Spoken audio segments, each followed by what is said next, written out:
4번 보실까요? 좋습니다. 순자본 비율. 자, 순자본 비율 나왔으니까 워낙 시험에 잘 나오는 거니까 한 번 더 체크를 하고 갈게요. 자, 우리가 이제 재무제표, 어떤 그 금융회사, 증권사의 재무제표가 있다고 보면, 자, 요만큼은 누구 거예요? 채권자의 몫이죠? 그렇죠. 부채. 이게 이제 순자본인데, 이 중에서 만약에 유동하기 힘든 자산이 있다고 봐요. 유동하기 힘든 자산을 아예 빼버린다는 거죠. 왜냐면 우리가 순자본 비율을 계산한다는 건 뭐예요? 어떤 그 증권사가 문제가 생겼을 때 빨리 그 현금화 시켜서 투자자, 고객에게 빨리 돌려드려야 될 그런 것들을 측정하는 최악의 상황을 감안한 거니까 유동성이 중요한 거죠. 유동성이 떨어진 자산은 빼버리는 거 아예.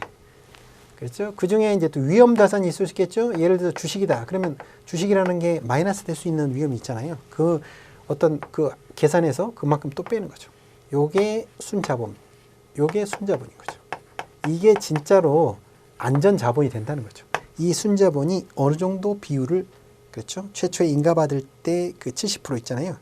그렇죠? 유지 조건. 그 70% 이상의 몇 배가 되느냐. 그렇죠? 요렇게 이 진짜 순자본, 안전자본이 가져가야 된다는 거죠. 그래야 위기가 왔을 때 문제없이 투자자, 고객에게 회수시켜드릴 수 있다라는 거예요. 그 비율을 찾는 거죠. 자, 그래서 보시면 연결재무제표 맞죠?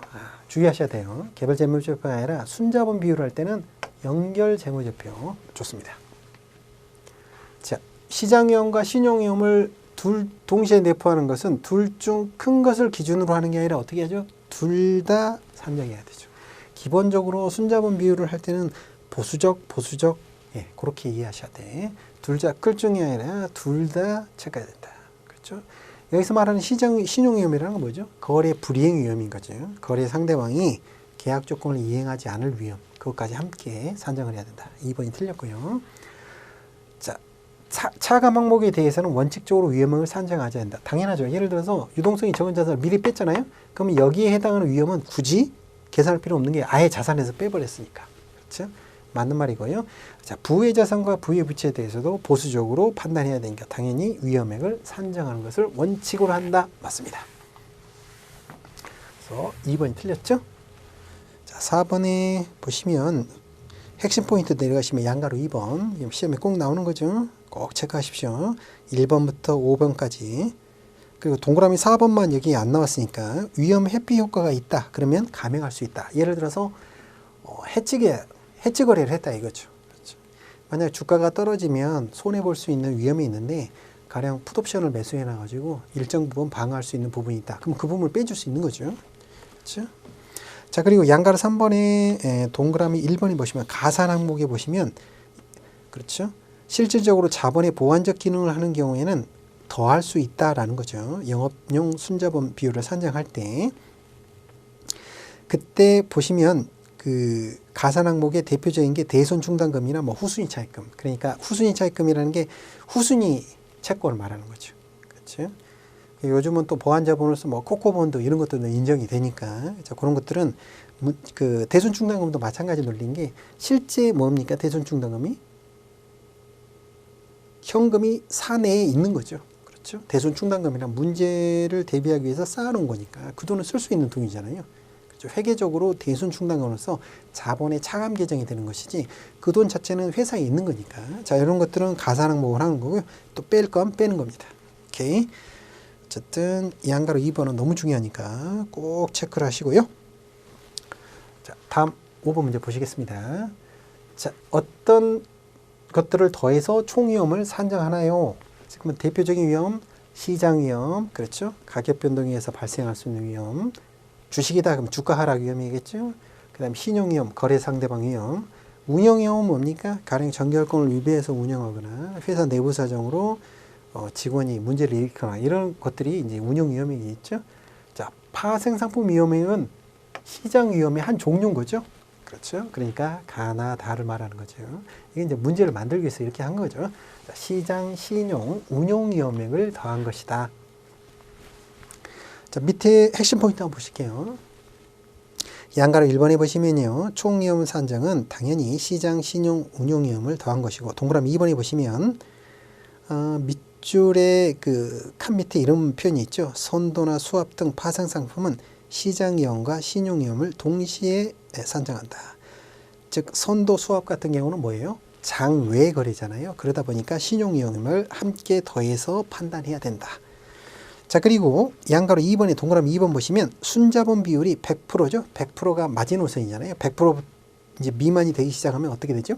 그때부터 이제 조치가 들어오는데 현실적으로는 100% 근처에만 와도 난리가 날 거예요. 예. 어쨌든 100% 미만이 된 경우 지체 없이 금감원장이 보고해야 된다. 자, 이렇게도 문제가 나올 수가 있는 거죠. 자, 그러면 이제 이런 거는 외우셔야 돼. 50% 미만입니다. 순자본 비율이 50% 미만이 됐다. 그럼 이건 뭐죠? 경영개선 요건 거죠. 자, 100% 미만이다. 권고 0% 아래로 내려가면 명령이 되는 거고 50%는 요구가 되는 거죠. 경영개선 긴급조치는 또 별도의 문제고요. 그렇죠? 자, 그래서 이런 거는 외우셔야 되고요.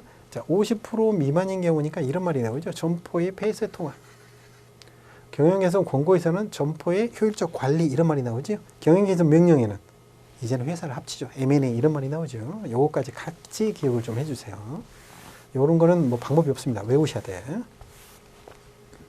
자, 그래서 핵심 포인트 해설 보시면 양가로 1번에 동그라미 2번 보시면 경영 실태 평가도 역시 5단계로 하죠. 그래서 우수부터 위험까지 5단계로 평가를 하고요.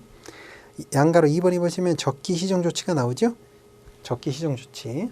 그래서 보시면 100% 미만은 권고. 그렇죠. 50% 미만은 요구. 말이 어감이 갈수록 세지죠. 0% 미만이 되면 명령이 되고요. 오른쪽에 보시면 조치가 있는데 한 번씩 읽어보시고 가장 구별이 되는 게 점포 관리의 효율화는 권고. 그렇죠. 점포의 폐쇄 통합은 요구. 이제 회사 자체를 합치는 건 뭐다? 명령. 그렇죠. 순자본 비율 공식은 밑에 나와 있죠.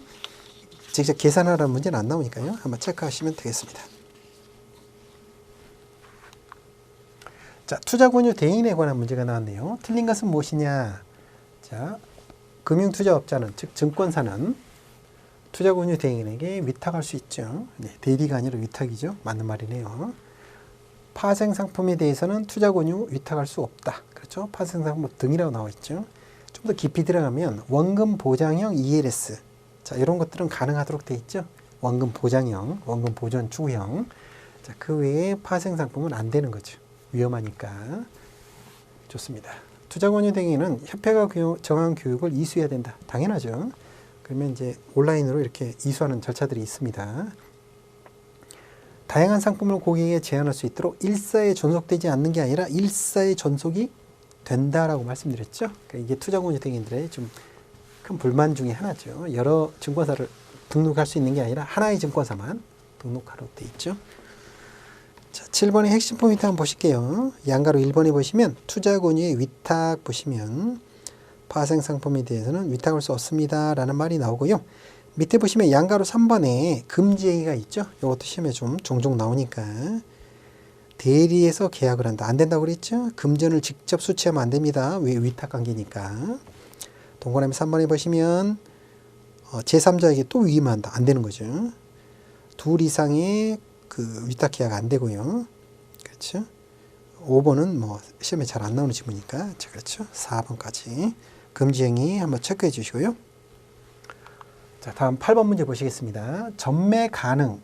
또 이쪽 부분에 또 시험에 잘 나오고 최근에도 나왔었고요. 전매가 가능하다고 보는 경우. 자, 그 기준에 해당하는 경우가 아닌 것은 무엇이냐? 자, 보시면 지분증권의 경우 모집 또는 매출, 상장 이거 얼마든지 남한테 넘어갈 수 있는 거죠. 그렇죠. 전매에 해당하는 거고요. 50매 이상으로 발행되거나 발행 후에 분할될 수 있다는 거 얼마든지 50인 이상으로 확장될 수 있다는 거죠. 해외에서 발행됐더라도 국내에 다시 환류할 수 있다 그러면 국내에서 다시 그렇죠. 해외에서는 상관없는데 국내에서 다시 또 50인 이상 투자가 될 수 있는 경우고. 자, 4번 지금 보시면요. 예탁결제원에 인출이나 매각하지 않도록 묶어놨다는 거죠. 1년 동안이에요. 이건 전매에 해당하지 않는다고 보는 거죠. 그렇죠. 그 말입니다. 즉 공모에 해당하지 않다고 봐줄 수 있다는 거죠. 왜? 묶어놨으니까. 예탁결제원이. 그렇죠. 보호예수라는 표현을 쓰죠. 4번이 정답이네요. 요거에 관한 문제가 시험에 잘 나오니까 꼭 체크를 해주세요. 그래서 핵심 포인트 보시면요. 양가로 1번에 증권별 전매 가능 판단성 기준이 있죠. 즉 그 말은 무슨 말이냐. 50인 이상이 투자할 수 있느냐. 이거에 관한 거고요. 자, 그러면 양가로 2번에 전매 제한 조치, 즉 50인 이상으로 확장되지 않는다. 1년 동안 1년 동안 50인 이상으로 확장되지 않도록 한 조치가 뭐냐. 자, 시험에 잘 나오죠. 동그라미 1번. 이게 우리 문제 보신 것 같이 예탁원의 보호예수하였다. 그렇죠? 동그라미 2번에 보시면 분할 금지를 했다. 그렇죠? 분할할 수 없도록 만들어놨기 때문에 50인이 안 된다는 거고요. 동그라미 3번. 전환권이 있는 경우, 예를 들어서 CB나 BW인데 그 전환권을 1년 동안 행사 못하도록 했다. 동그라미 4번에 보시면 국외에 있지만 국내에 환류하지 않도록 조치를 취했다. 그렇죠? 거주자에게 양도할 수 없다. 이런 식으로 전부 다 1년이에요. 그 안에는 전매 제한 조치에 해당하는 경우나, 그렇죠? 그러면 공모 절차에 의하지 아니하여도 된다라는 뜻입니다. 그래서 요거를 구분하는 문제니까 지문 안에서 종류하는 다른 것만 딱 찾아내면 되겠죠? 좋습니다. 9번 문제 보시겠습니다. 효력 발생 시기에 관한 특례입니다. 틀린 것은 무엇이냐? 일괄신고서의 정정신고서는 3일. 문제가 조금 어려운 문제네요. 예, 맞습니다. 일괄신고서, 정정신고서는 3일 후에 효력이 발생하고요. 채권 등의 수익률의 변동에 의해서 정정신고를 제출하는 것은 정정신고서가 수리된 그 다음 날에 효력이 발생한다. 좋습니다. 좀 어려운 질문인데 맞는 말이고요. 자, 보시면 이제 이것도 최근에 나온 질문이라 제가 질문을 하는데, 주식 같은 걸 모집하는 경우에 플러스 마이너스 20%에 해당하는 경우에 변동은 이 날짜 효력 발생일이 영향을 미치지 아니한다. 그렇습니다. 그래서 3번이 정답이 되는 거죠. 지분이 플러스 20이나 마이너스 20 내에서 변동하는 것은, 그렇죠? 증권의 숫자가 변하는 것은 이 정도는 효력 발생일에 영향을 미치지 않고 그대로 진행이 된다는 겁니다. 그렇죠? 3번이 정답입니다. 자, 효력 발생 시간을 계산함에 있어서 기간을 금융위가 신고서를 수리하면 접수된 날에 수리된 것으로 간주한다. 그래서 이런 경우가 있겠죠. 가령 15일이다. 펀드 같으면. 근데 중간에 문제가 있어서 다시 회화해서 이때 접수가 다시 정정신고서가 들어왔다. 그러면 이때부터 다시 15일 따진 그 말인 거죠. 자, 일단은 정답이 3번이 되겠습니다. 영향을 미치지 아니한다. 그렇죠? 자, 9번에 보시면요. 중간에 용어 알아두기가 있죠. 이것도 나올 수 있을 만한 지문이니까 한번 체크하세요. 증권신고서라는 것은 이 증권이 지금 어떤 상황이고 어떻게 투자되고 이런 것들을 알리는 것이지. 그렇죠? 그 가치를 보증하는 것은 아니다. 맞는 말이죠. 펀드다 그러면 수익률을 어떻게 보장하겠어요?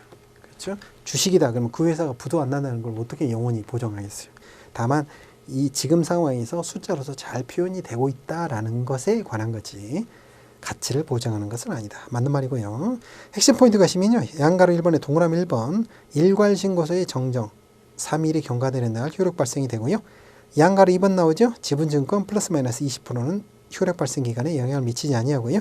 좋습니다. 10번 보시겠습니다. 자, 증권을 분석할 수 있는 기관이 될 수 없는 자는 누구냐 보시면 여러 가지 회사들이 있는데 감정평가회사가 아니라 채권평가회사죠. 그렇죠. 채권평가회사. 감정평가회사는 부동산에 대한 평가하고요.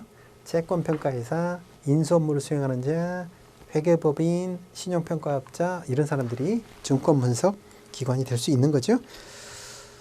자, 밑에 보시면 핵심 포인트 보실까요? 핵심 포인트 보시면 양가리 3번에 투자설명서 제도라고 있죠. 거기에 동그라미 2번 증권신고서가 원래 효력이 발생이 되면 그거를 투자설명서로서 고객한테 제시가 될 텐데요. 증권신고서가 효력 발생 전에도 놀지 말고 하라고 뭐가 나오죠? 예비자가 붙는 거죠. 증권신고서가 효력 발생되기 전에는 예비 투자설명서를 사용하도록 되어 있고요.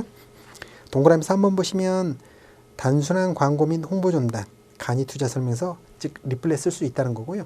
공모형 펀드는 간이 투자설명서로 가능하죠. 또 양가로 4번에 보시면 투자설명서 교부가 면제되는 자, 즉 투자설명서는 무조건 교부하는 건 아니죠. 면제가 가능한 경우가 전문 투자자나 본인이 수령을 거부하겠다고, 혹은 이미 내가 펀드를 가입을 했는데 또 가입을 할 때 그때마다 또 줄 필요 없겠죠?